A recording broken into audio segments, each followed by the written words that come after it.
Assalamualaikum warahmatullahi wabarakatuh. Hello everyone. In this video, we will be presenting about teaching by principles part 2. Let we introduce ourselves. My name is Aqib Pranata as moderator and speaker 2, and my friend Andhika Wahyu Bhramanta as speaker 1. So, the first material will be presenting by Andhika.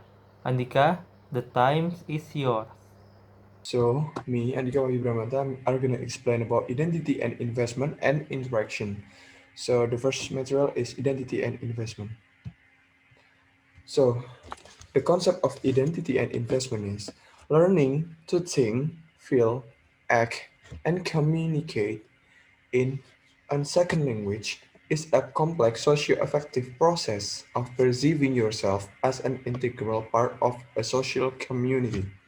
And then the second one is the investment is dependent on learner's perception of affordance and or benefits for the self or the action possibilities perceived by the learners in TEFL.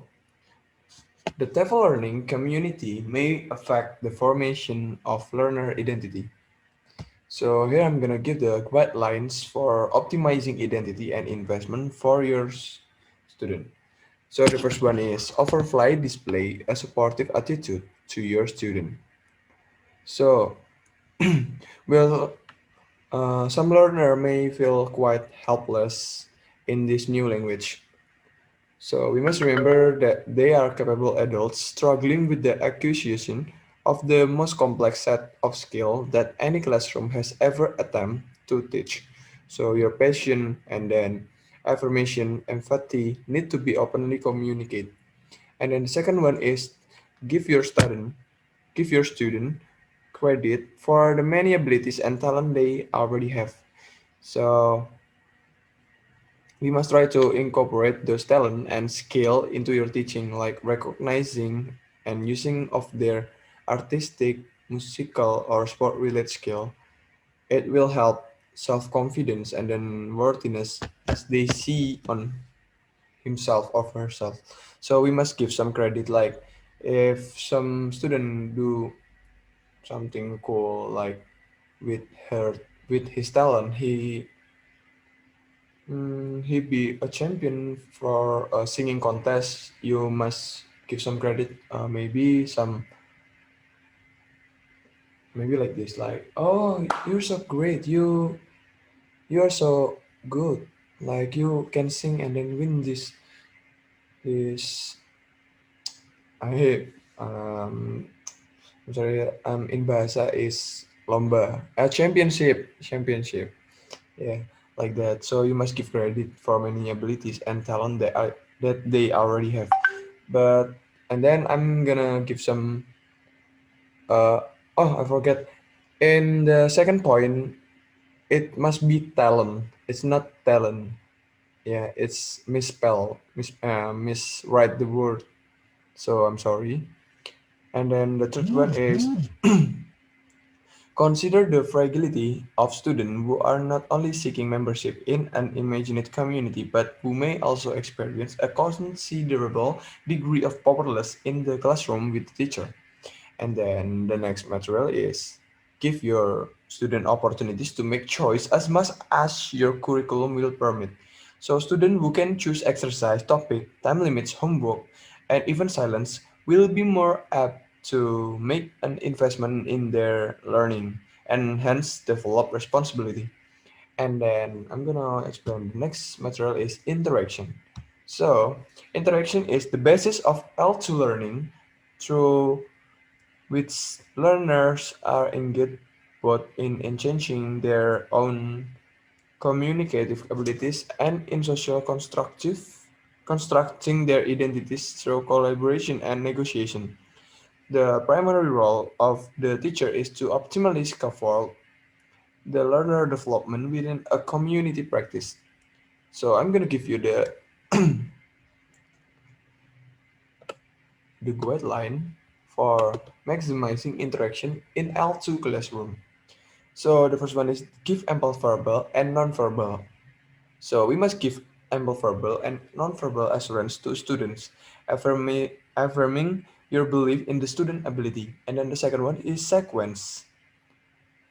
So, sequence technique from easier to more difficult. As a teacher, you are called on to sustain self-confidence where it already exists and to build it where it doesn't. So, your activities in classroom will therefore logically start with simple technique and simple concept. So, student can establish a sense of accomplishment that catapults them to the next and more difficult step.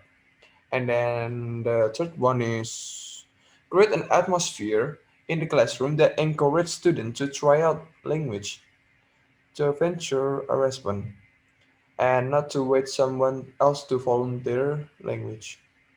And then the next point is provide a reasonable challengers in your techniques, make them neither too easy or nor too hard. So, and then the next point is help your student to understand what calculated risk taking is. So test some feel that they must blur out any old response. And then the last point is respond to student attempts to communicate with positive affirmation, praising them for trying well at the same time, warmly but firmly attending to their language. So that's all from me. So the next material will be explained by my friends Aqib Pranata. Aqib Pranata, you may start your presentation. Thank you, Andhika. So, the next material is language culture. The term language culture emphasizes that language and culture are connected. Culture is a legacy that is passed down from the attitudes, values, norms, and beliefs of the community. Learning the second culture is usually used to understand other cultures such as jokes, slang, and dialect. So, in language culture, language is not just grammar and vocabulary, but also cultural relics from the past. This is 5 steps for incorporating language culture into L2 classrooms. Number 1. Discuss cross-cultural differences with your students, emphasizing that no culture is better than another, but that cross-cultural understanding is an important facet of learning a language. Number 2. Include among your technique certain activities and material that illustrate the connection between language and culture, especially those that are more salient for your particular context. Number 3. Teach your students cultural connotation that will enable them increase their interactive use of the L2, including politeness, humor, slang, small talk device to keep a conversation going. Number 4. Screen your techniques for material that might be culturally offensive. Number 5. Stress the importance of the L2 as a powerful tool for adjustment. And next material is agency. The agency principle is our final principle on the list of H for a number of reasons.